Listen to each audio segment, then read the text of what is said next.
All right, let's get right into it. We all know Aston Martin, right? You think of these gorgeous sports cars, a deep history in racing, and, of course, James Bond.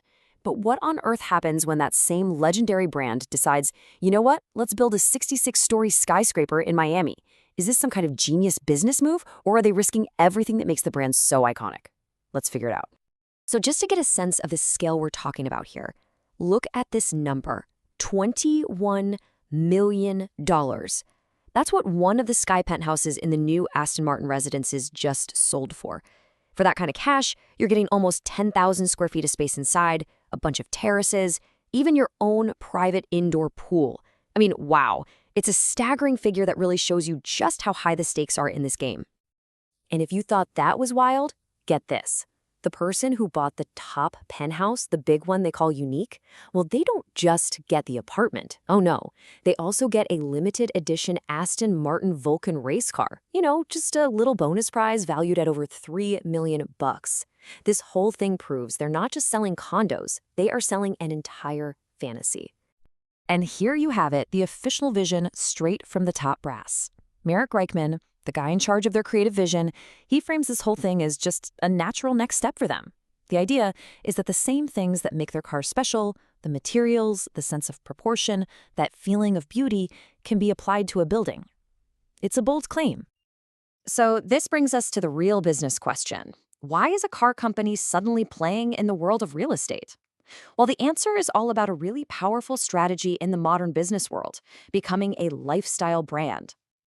Yeah, becoming a lifestyle brand, it's this big shift away from just selling a product, in their case a car, to selling a whole identity.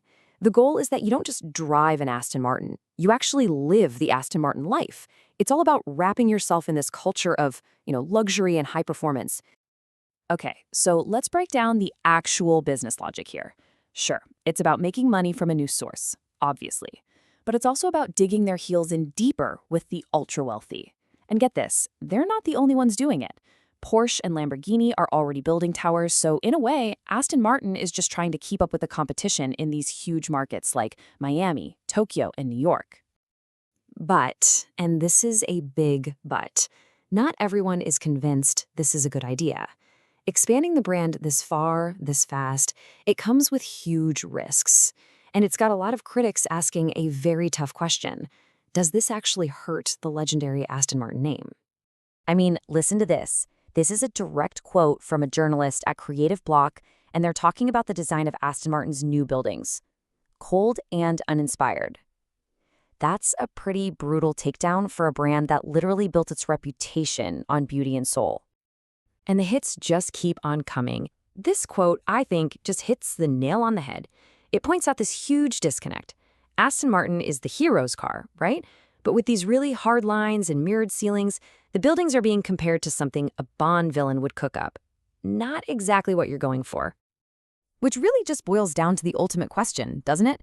Would James Bond, the guy who's famous for being discreet and undercover, really choose to live in a flashy, 66-story glass tower that basically screams, "Hey, look at me"? I think most people would say, probably not. The whole vibe just feels off. Okay, so let's move away from brand theory for a minute and get our feet on the ground in the real world.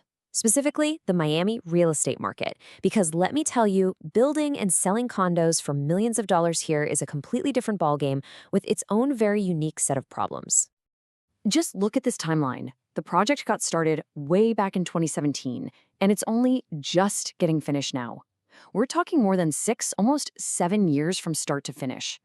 For those buyers who put down a big deposit way back in 2019, man, that is an incredibly long time to wait.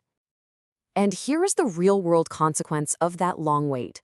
As one real estate expert I know always says, every 5 years or so, your life changes in ways you just can't predict. So the condo you thought you wanted 7 years ago, it might not fit your life at all today. And that's exactly why you see this huge wave of resales hit the market the second these new towers finally open their doors. Okay, this part is absolutely crucial for anyone even thinking about buying in a branded building. Let's break this down. On one side, you've got a true brand partnership. Think of a Four Seasons hotel. The brand is deeply involved. They enforce really strict quality standards, and they're in it for the long haul. But on the other side, you have a licensing agreement. And that can be little more than a marketing trick where a developer just pays a fee to slap a famous name on their building. One is a real promise of quality. The other might just be a very, very expensive logo. And this phrase just perfectly captures the risk here. Buyers really have to ask themselves, am I paying for real, tangible quality, or am I paying a huge premium for just the illusion of quality? The line between the two can be incredibly thin, and the difference could be millions of dollars. And now we've got the market-wide risk. When everybody gets a branded building, Porsche, Lamborghini, Mercedes-Benz, you name it, the brand itself just stops being special. It's not rare anymore. It's kind of like if every single building is branded, then really nothing is branded. The name just loses its value. So after all that, what does this actually mean for you if you're thinking about buying? Let's boil this all down into some key takeaways that can help you avoid making some really, really expensive mistakes. I absolutely love this quote. It's from a real estate legend, Tom Daly, and it's probably the single most important thing to remember when you're looking at a property. You have to forget the glossy brochure and the fancy sales pitch for a second. Ask yourself, what does it actually feel like to live here, day in and day out? And this idea just brilliantly illustrates that day-in-the-life problem. Are you buying 5 pounds of real estate in a 3-pound dag? Because when a developer crams a hotel, offices, and hundreds of condos all into one tower, what do you think happens? You get crazy long waits for the elevator, for your car at the valet, for a spot by the pool. That's not a luxury experience. That's just daily frustration. So to wrap this all up, let's pinpoint the 3 costliest mistakes you can possibly make. First, ignoring the owner-to-renter ratio. A building full of short-term renters can seriously drag down your property's value over time. Second, not doing your homework on the brand's actual role. Is Aston Martin really managing the place for the next 20 years, or is it just a name on the front door that could be gone in 5? And finally, and this is the big one, never, ever forget the day in the life. Don't let a fancy logo blind you to the reality of waiting 10 minutes just to get an elevator. In the end, it all really comes down to this single question. As more and more of these famous luxury brands plant their flags on city skylines, you, the buyer, have to be smarter than ever. Are you really buying a premium, one-of-a-kind lifestyle, or are you just paying for a generic box in the sky with a very expensive nameplate on it?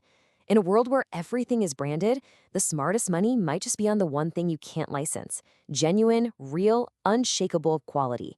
And that's an answer that's worth millions.